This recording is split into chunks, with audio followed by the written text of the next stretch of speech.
Hi, I'm Jeff, and this is MyVanMonty. Today I want to go over how I keep my Goal Zero Yeti 1500X power system from getting too cold in the winter in the van when it gets below freezing.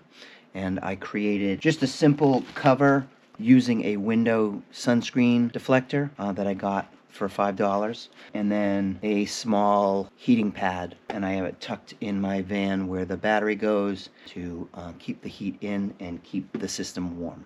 So here's my Yeti 1500, and here is the piece that I created, and I used simple Gorilla Tape, and the top part is from an old simple bag cooler, just to kind of have a cover on it. So it just slides over the top like this. It keeps the outlets in the components area available, and so that I have access to that and I can plug things in and out of it. And then it has an access area here in the back that my cords can come through from the inside of the van, plug into the top part of the system, so it's constantly charging with my solar and the alternator when I'm driving. And then I use this small heating pad. I got this on Amazon for like $15. It has a 12-volt plug on it and a dial screen with a timer and temperature. It has 4 temperature settings. I think it's 1, 2, 3 and high. And it can keep a timer for up to 9 hours. So I can set it. If I know it's going to be cold overnight, I turn this on and then it keeps the unit warm. So when it's in the van, I just take this and slide it all the way down in the back. I added a small little piece of Velcro so that it will stay connected and not slide around.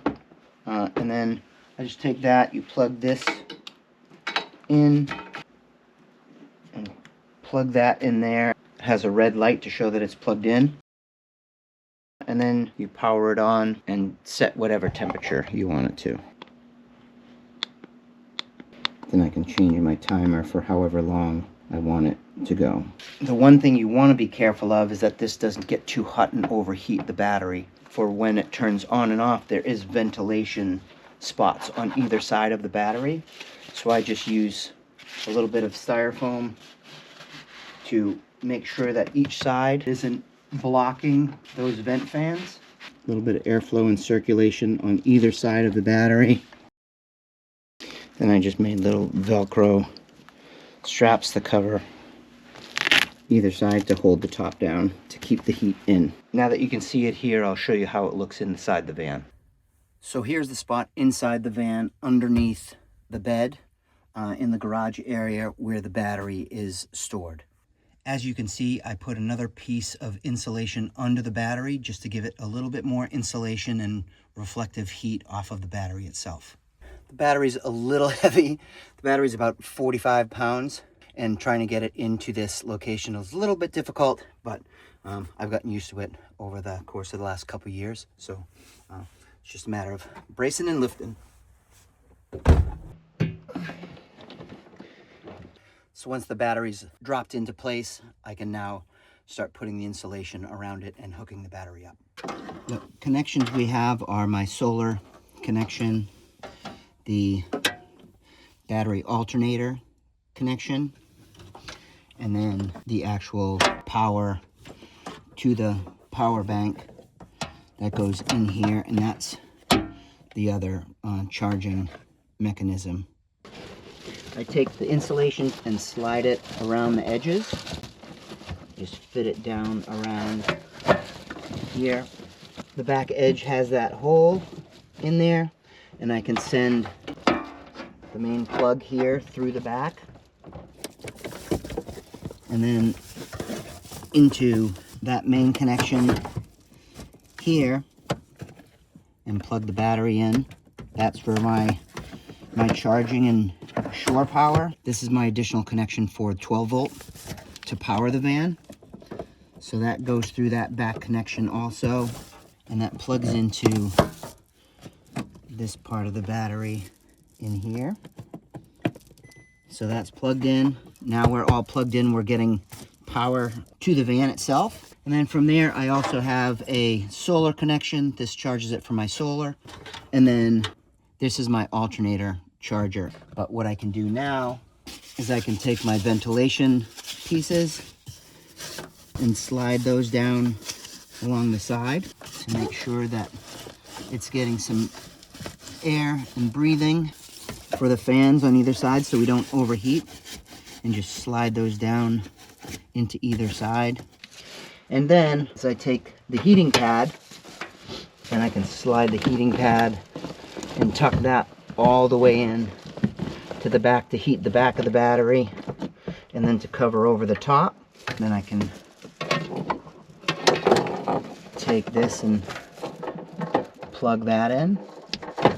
So that shows you how the front is all set up. Then I can take this, plug it into the 12-volt outlet, and take my regular 20-volt, plug it into that outlet.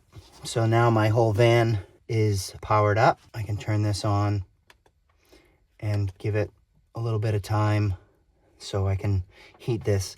And it starts out around 50 watts or so, and then it drops down to about 20 or 30 watts, so it's not pulling a ton of juice. It will dwindle the battery quickly if you have it on high, a low or medium setting, and it won't pull too much of the juice. That's how I keep my Goal Zero warm when I'm camping in the winter. One thing I would say is to be very careful about how often you use it or how warm you get it. The battery will overheat if it gets too warm. So I would suggest only using the heating pad when it gets down below freezing. You want to make sure that that battery stays warm either at or just above 32 degrees or 0 Celsius.